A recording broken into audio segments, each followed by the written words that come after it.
حصہ میں مکہ سے 40 راتوں کا یہ سفر طے کیا تھا۔ سمجھ میں آ رہی ہے؟ جو مسجد اقصیٰ سے مسجد حرام سے اقصیٰ کا سفر تھا، اس سے مراد آپ صلی اللہ علیہ وسلم کی ذات ہے، یعنی خاص بندہ مراد ہے جس کو اللہ تعالیٰ بیان فرما رہے ہیں۔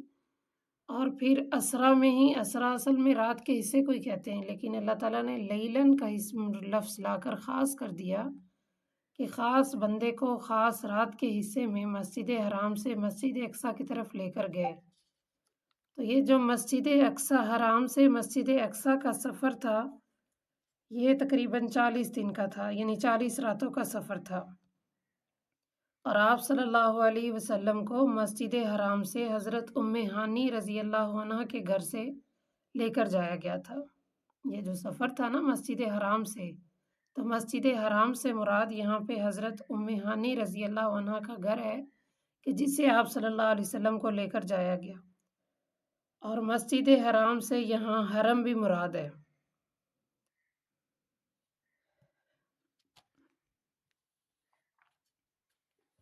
آ رہی سمجھ کے نہیں؟ یہ خاص بندہ ہے، سبحانہ کہہ کر اللہ تعالیٰ نے اپنی پاکی بیان فرما دی۔ پھر آپ صلی اللہ علیہ وسلم یہاں پر مراد ہے جو خاص بندہ ہے جن کو لے کر جایا گیا۔ تو مسجد حرام سے مسجد اقصیٰ کی طرف لے جایا گیا۔ تو مسجد حرام سے ایک قول کے مطابق یہ کہ حضرت ام ہانی رضی اللہ عنہ کا گھر ہے کہ جہاں سے آپ صلی اللہ علیہ وسلم کو لے جایا گیا۔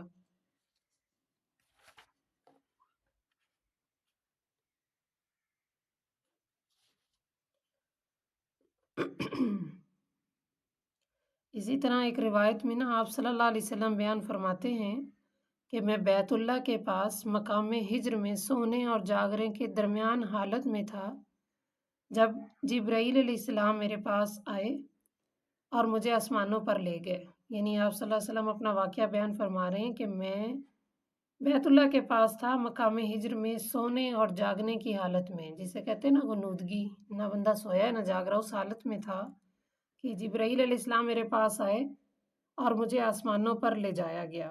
یہ یعنی جو وقت تھا بیت المقدس سے شروع ہوا۔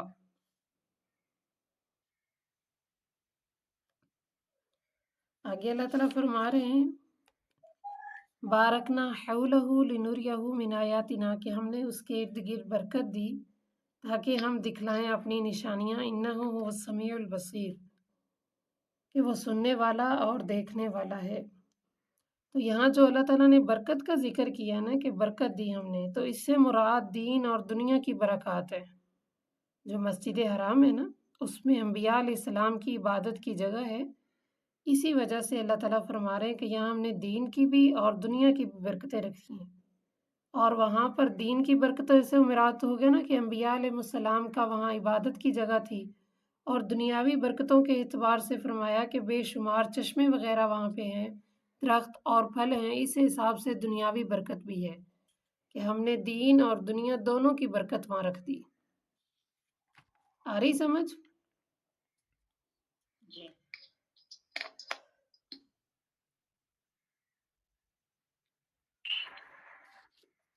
آگے فرمائے وَآتَيْنَا مُوسَى الْكِتَابَ وَجَعَلْنَاهُ هُدًى لِّبَنِي إِسْرَائِيلَ، اور ہم نے دی موسیٰ علیہ السلام کو کتاب اور ہم نے ان کو بنایا ہدایت بنی اسرائیل کے لیے کہ نہ تم بناؤ میرے علاوہ کوئی کارساز۔ یہاں پر اللہ تعالیٰ فرما رہے ہیں کہ ہم نے موسیٰ علیہ السلام کی یہ بنی اسرائیل کی قوم تھی، ان کی رہنمائی کے لیے اپنے پیغمبر یعنی نبی کو بھیجا، جسے موسیٰ علیہ السلام مراد ہیں۔ ہم نے ان کو کتاب دی، اور کتاب سے مراد تورات ہے۔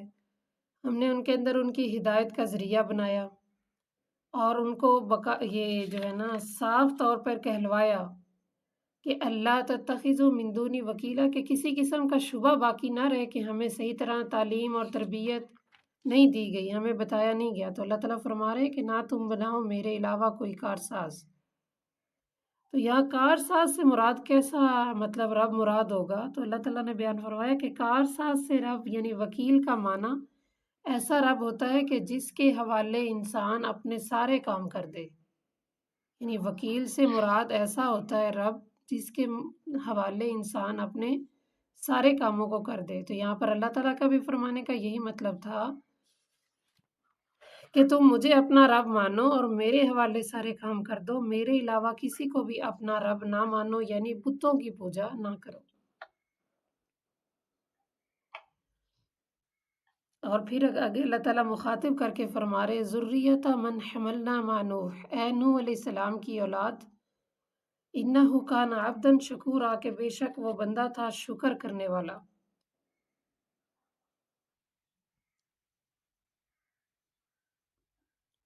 یہاں پہ مشکور اور شکر گزار، یعنی مشکور اور شکر کی تعریف ہو رہی ہے۔ شکر کہتے ہیں نعمت کے مقابلے میں دینے والے کی تعریف کرنا۔ شکر کہتے ہیں نعمت کے مقابلے میں دینے والے کی تعریف کرنا۔ تو ایک روایت کے اندر ہے کہ جب بھی وہ کوئی چیز کھاتے، یعنی نوح علیہ السلام جب بھی کچھ کھاتے پیتے تھے تو الحمدللہ کہتے تھے، یہی ان کی اولاد کی صفت تھی۔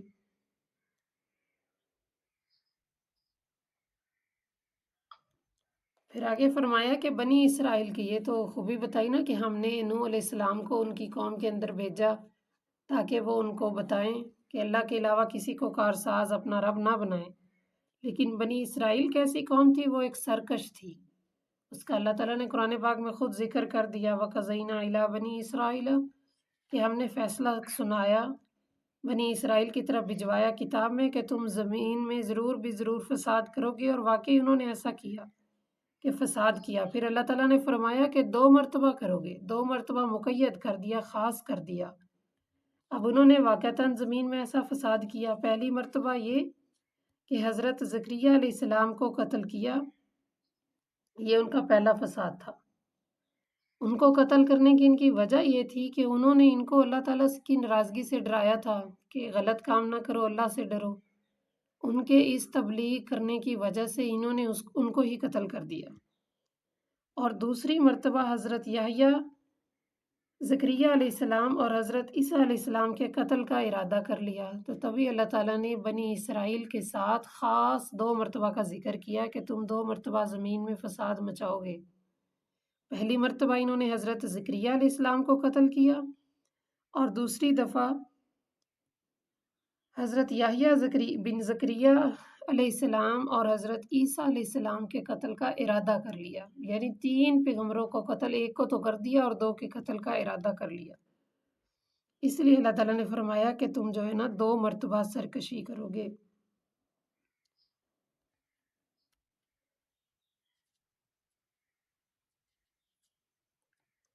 آگے فرمایا فَإِذَا جَاءَ وَعْدُ أُولَاهُمَا،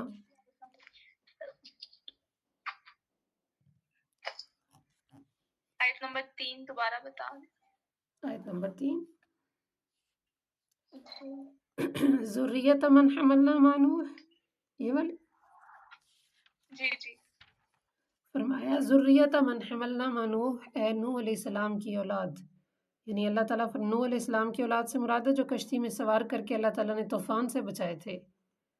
تو ان کو بچانے کی وجہ اور ان کے بارے میں بتایا کہ نوح علیہ السلام تو وہ تھے کہ جو اللہ تعالیٰ کے بہت بڑے شکر گزار بندے تھے، اور شکر کی تعریف یہاں پہ بتائی کہ شکر کہتے ہیں کہ دینے والے کو، یعنی نعمت کے مقابلے میں دینے والے کی تعریف کرنا۔ شکر کہتے نہیں، ہمیں کوئی چیز دیتا ہے، کوئی چیز دیتا ہے اس کو نعمت ہی کہتے ہیں نا، اس کے بدلے میں ہم اس کی تعریف کرتے ہیں کہ نہیں، کہ جزاک اللہ، تھینک یو، شکر۔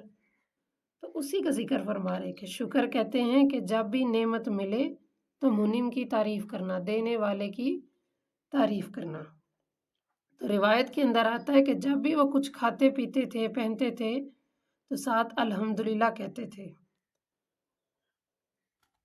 آ رہی سمجھ؟ ہاں جی، اس لیے جب بھی کوئی نعمت ملے تو اس کے بدلے میں کیا کہنا ہے؟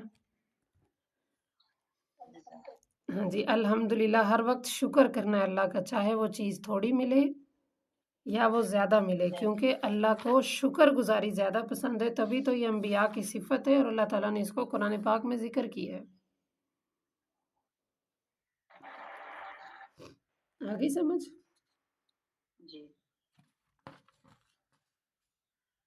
چلیں آگے ساتھ ترجمہ بھی پڑھ لیں۔ بسم اللہ الرحمن، آگے ترجمہ بھی پڑھ لیں ساتھ تھوڑا سا، کل آگے 2 چھٹیاں ہیں تو پھر یاد کر لیں۔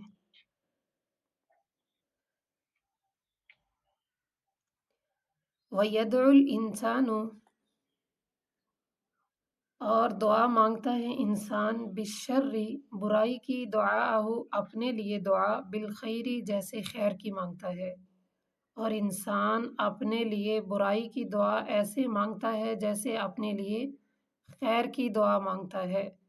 وَكَانَ الْإِنسَانُ عَجُولًا اور انسان جلد باز ہے، یعنی جلدی کرنے والا۔ انسان برائی اور اچھائی دونوں کو ہی جلدی طلب کر لیتا ہے۔